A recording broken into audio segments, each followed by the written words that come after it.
Hello friends, नमस्कार, good morning. तो आज हम 11 अप्रैल 2023 से संबंधित कुछ न्यूज को कवर करेंगे और जो इम्पोर्टेंट करंट अफेयर है उनको यहाँ पे देखेंगे। ठीक है, चलिए शुरू करते हैं। उससे पहले मैं आपको कुछ इम्पोर्टेंट जो चक्रवात आए हुए थे, ठीक है, एक साल के अंदर में, उनको मैं यहाँ पे बता दे रहा हूँ बाई मैप। ठीक है, जैसे कि मेंडूस चक्रवात का नाम सुना होगा आपने, मेंडूस चक्रवात। ठीक है, ये रहा मेंडूस चक्रवात। ये आपको इंडिया के चेन्नई के जो तट है, इंडिया का तमिलनाडु वाला तट, उधर देखने को मिलेगा। वहीं सीतरंग जो चक्रवात आया था वो इधर जो पश्चिम बंगाल और बांग्लादेश का एरिया है उधर देखने को मिलेगा। और असनी जो था वो आंध्र प्रदेश और उड़ीसा, ठीक है, आंध्र प्रदेश और उड़ीसा का जो एरिया है, यानी कि इस एरिया में ये मेंडूस, सीतरंग और असनी चक्रवात आए थे। ठीक है, एक है नलगे पैंक्स करके है, जो फिलीपींस में आया था और फिलीपींस की लोकेशन यहाँ पे है। ठीक है, यहाँ पे ज़्यादा क्लियर नहीं हो रहा होगा लेकिन मैं आपको एक दिखा दे रहा हूँ जिससे कि आपको एक आइडिया हो जाएगा। अगर बोनी चक्रवात की बात करें, बोनी चक्रवात, तो ये मैक्सिको, ठीक है, और यहाँ पे कोस्टारिका है। मैक्सिको और कोस्टारिका, इसके आसपास ये बोनी चक्रवात देखा गया।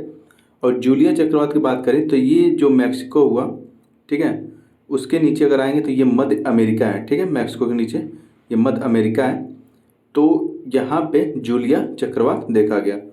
और बम चक्रवात की बात करेंगे, जिसे बम कहते हैं, बम चक्रवात की बात करेंगे तो अमेरिका और कनाडा, इस एरिया में बम चक्रवात देखा गया। ठीक है, तो आइए थोड़ा सा और कुछ बता देता हूँ मैं। जैसे कि अगर अमेरिका वाले रीजन में बात करें, यूएसए वाले रीजन में अगर चक्रवात आएगा तो उसे हरिकेन कहेंगे। ठीक है, अगर इधर जापान, चाइना, इधर चाइना सी, इधर जापान सी, इधर कोई चक्रवात आता है तो इसे टाइफून कहते हैं। ठीक है, अगर ऑस्ट्रेलिया की तरफ कोई चक्रवात आता है तो उसे साइक्लोन कहते हैं। और भारत की तरफ भी जो चक्रवात आता है उसे साइक्लोन या साइक्लोनिक स्टॉर्म कहते हैं। ठीक है, ये भी पूछा जाता है कभी कभी। तो आइए अब आपका प्रश्न शुरू करते हैं। आज का पहला प्रश्न है कि असम के बिहू उत्सव का शुभारंभ हो गया है, होने वाला है। ठीक है, एक दो दिन में हो जाएगा। तो उसके संदर्भ में सही कथन को आपको बताना है। ओके, क्या ये असमिया नववर्ष और राज्य के सांस्कृतिक गौरव का एक प्रतीक है? ठीक है, सही है। असम में 3 प्रकार का बिहू मनाया जाता है क्या? तो ये भी सही है। कौन कौन सा है? भोगली हो गया, बोहाग हो गया और काटी बिहू। ये तीनों असम में मनाए जाते हैं। तो इसका सही जवाब है ऑप्शन सी, 1 और 2 दोनों। ठीक है, देखिए भोगली बिहू जो है ये, इसे माघ बिहू भी कहते हैं। बोहाग बिहू जो है इसे रोंगाली बिहू भी कहते हैं। और काती बिहू को कोंगाली बिहू भी कहते हैं। ठीक है, अभी ये भोगली बिहू शुरू जनवरी में हुआ था। ठीक है, और जो बोहाग बिहू है वो अप्रैल में होने वाला है। ठीक है, बोहाग बिहू अब अभी जो होगा वो बोहाग बिहू होगा। ठीक है, फिर जाके अक्टूबर में एक बार होगा बिहू, जिसे काती बिहू कहते हैं। ठीक है, ये चर्चा में था कि इसमें 11,000 आर्टिस्ट, ठीक है, एक साथ 11,000 आर्टिस्ट इसमें भाग लेंगे और ये वर्ल्ड रिकॉर्ड बनने वाला है। ठीक है, असम का बिहू नृत्य उत्सव। ओके, इसमें गाना भी होता है। आपका अगला प्रश्न है कि 23 फरवरी 2023 से, हालांकि वो जो बिहू है फसल कटाई से संबंधित है। ठीक है, फसल चक्र से संबंधित है, फसल कटाई, इस बात का भी आप ध्यान रखेंगे। नौ वर्ष आता है तब मनाते हैं, फसल चक्र जब इनका चलता है, कटता है, तब मनाते हैं। ठीक है, नेक्स्ट आपका प्रश्न है कि 23 फरवरी 2023 से 7 अप्रैल 2023 तक चला अभ्यास कवच, ठीक है, के संदर्भ में कौन सा कथन सही है आपको बताना है। ये देखिए 23 फरवरी यानी कि मार्च और अप्रैल अब चल रहा है, तो 7 तारीख तक, फरवरी से लेकर मार्च तक, सॉरी अप्रैल तक ये चला। पूछा है कि इसमें से निम्न में कौन कथन सही है। ये अभ्यास भारतीय सेना, नौसेना, वायुसेना और तटरक्षक बल के बीच अंडमान और निकोबार कमांड के तत्वावधान में हुई। तो ये सही है। ये मेगा संयुक्त सैन्य भारतीय अभ्यास है, तो ये भी सही है। इसका ऑप्शन है ऑप्शन सी, 1 और 2 दोनों। ठीक है, ये देखिए अभ्यास कवच। यहाँ पे देखिए प्रसार भारती ने भी इस न्यूज़ को कवर किया था।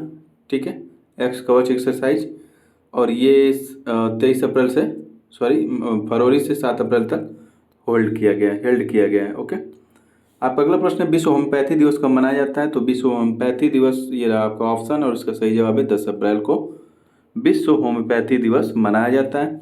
ठीक है, और 2023 की थीम क्या है, तो होम्यो परिवार सर्वजन स्वास्थ्य, वन हेल्थ वन फैमिली, ये इसकी थीम है। प्रश्न पूछा जाता है कि कौन इसके जनक हैं। ठीक है, होम्योपैथी के।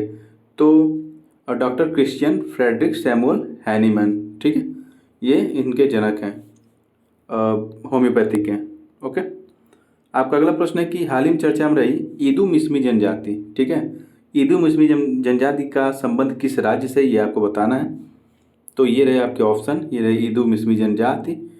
तो इसका सही जवाब है अरुणाचल प्रदेश। ये जनजाति अरुणाचल प्रदेश से संबंध रखती है। क्यों संबंध रखती है? क्योंकि अभी जो वहाँ पे जो tiger reserve, sorry, wild life sanctuary है, जो दिबांग वाइल्ड लाइफ सेंचुरी है अरुणाचल प्रदेश में, ठीक है, उससे टाइगर रिजर्व बनाए जाने की बात की जा रही है। इसलिए ईदू जो मिश्मी जनजाति है वो लोग प्रोटेस्ट कर रहे हैं कि ऐसा न करिए, ठीक है। तो ये इसलिए ईदू मिश्मी जनजाति चर्चा में थी। तो ये कहाँ की? अरुणाचल प्रदेश की। हाल ही में चर्चा में रहा अल-अक्सा मस्जिद का संबंध किस देश से, ये आपको बताना है। ये रहा आपका ऑप्शन और इसका सही जवाब है इजराइल। इजराइल के जेरूसलम में ये अल-अक्सा जो मस्जिद है वो देखने को मिलेगी। और यहाँ पे अभी झड़प हुई है क्योंकि यहाँ पे अभी रमज़ान का महीना चल रहा था। तो फ़िलिस्तीन के जो कुछ लोग थे, फ़िलिस्तीनी जिसे कह सकते हैं, वो लोग आए और यहाँ पे नमाज़ कर रहे थे। तो यहाँ की जो इजराइल की सेना है उन लोगों को ज़बरदस्ती मार के, ऐसा कहा जा रहा है कि वो बाहर निकाली हैं, जिससे कि वहाँ पे बवाल हुआ था, ठीक है। ये देखिए विश्व का मैप है, ये अपना सुंदर भारत है। इसके नॉर्थ वेस्ट की तरफ जाएंगे तो ये दिखा आपको इजराइल। इसे जूम करेंगे तो ये रहा, यहाँ पे इजराइल है। इसकी बाउंड्री यहाँ जॉर्डन से लगती है, यहाँ इजिप्ट से लगती है, इधर मेडिटेरियन सी से लग रही है, ठीक है। और ये है मृत सागर जिसे बोलते हैं, डेड सी। और इधर आपको सीरिया और इधर आपको लेबनान मिलेगा, ठीक है। और ये जो एरिया है, ठीक है, ये एरिया ये है फ़िलिस्तीन। ये इसका जूम कर दें तो ये देखिए ये एरिया जो है ये फ़िलिस्तीन है। इसी में गाज़ा पट्टी वगैरह सब आता है। ओके, ये विवादित क्षेत्र है इजराइल और फ़िलिस्तीन के बीच में। नेक्स्ट आपका अगला प्रश्न है, न्यूज़ की तरह कवर कर लेते हैं इसको, कि भारतीय थोड़ा सा ये स्पेलिंग एरर हो गया, भारतीय अंतरिक्ष नीति 2023 को मंजूरी मिल चुकी है, ठीक है। और ये क्या है नीति? इसमें यह है कि इसरो जो है अपना भारतीय अंतरिक्ष अनुसंधान संगठन, ठीक है, इसके साथ अब निजी क्षेत्र भी बढ़ चढ़ कर हिस्सा लें, इस नीति में उसकी बात की गई है, ठीक है। क्योंकि निजी क्षेत्र वाले कमाल कर रहे हैं इसमें। आप देख ही रहे हैं अमेरिका के जो एलन मस्क हैं उनके द्वारा कितना अच्छा और इनोवेटिव काम किया जा रहा है, ठीक है। तो एक निजी कंपनी है एलन मस्क की। वैसे ही भारत के जो इसरो है वो भी निजी क्षेत्रों को स्पेस में जोड़ना चाहता है, लाना चाहता है। इसलिए भारतीय अंतरिक्ष नीति 2023 को इस बार मंजूरी दी गई है, ठीक है, कि ज़्यादा से ज़्यादा स्टार्टअप्स इस पर जुड़ सकें। अब एक और न्यूज़ आ रही थी कि बुल्गारिया में 2 साल में 5 बार चुनाव आयोजित किए गए हैं। तो सोच लीजिए जब कहीं भी 2 साल में 5 बार चुनाव आयोजित किया जा रहा है तो वहाँ की राजनीतिक स्थिति क्या होगी, ठीक है। तो ये रहा वर्ल्ड का मैप, ठीक है। यहाँ है बुल्गारिया, इसको जूम कर दीजिए तो ये रहा बुल्गारिया, ठीक है।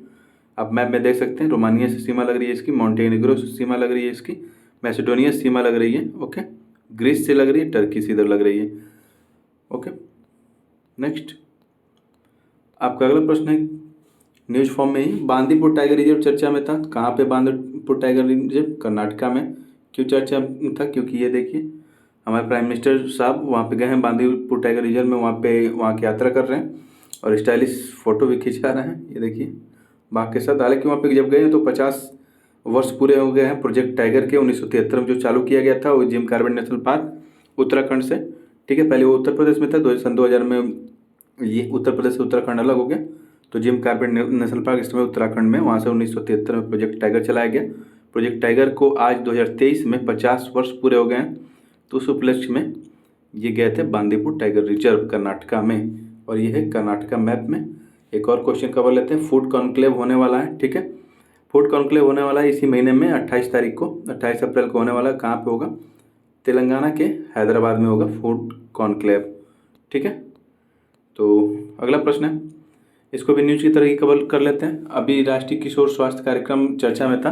हालांकि ये कार्यक्रम बहुत पुराना है, 2014 का ये कार्यक्रम है, ठीक है। ये 2014 का कार्यक्रम है, लेकिन इस समय चर्चा में था तो मैं इससे संबंधित कुछ बातें बता देता हूँ। क्योंकि बजट में भी ये राष्ट्रीय किशोर स्वास्थ्य कार्यक्रम चर्चा में था और इसमें कहा गया कि सिकल सेल एनीमिया जो बीमारी है उसको जड़ से ख़त्म करना है। और बजट में इसका प्रस्ताव कब तक है? 2047 तक ऐसा बोला गया है कि सिकल सेल एनीमिया यानी एनीमिया को जड़ से भारत से ख़त्म करना है। ठीक है, तो राष्ट्रीय किशोर स्वास्थ्य कार्यक्रम 2014 याद रखेंगे आप। ओके, नेक्स्ट, फिलहाल इतना ही। वीडियो कैसी लग रही है आपको कमेंट बॉक्स में लिख के ज़रूर बताएं। Thank you. अगर वीडियो अच्छी लग रही है तो लाइक शेयर सब्सक्राइब कर सकते हैं। धन्यवाद।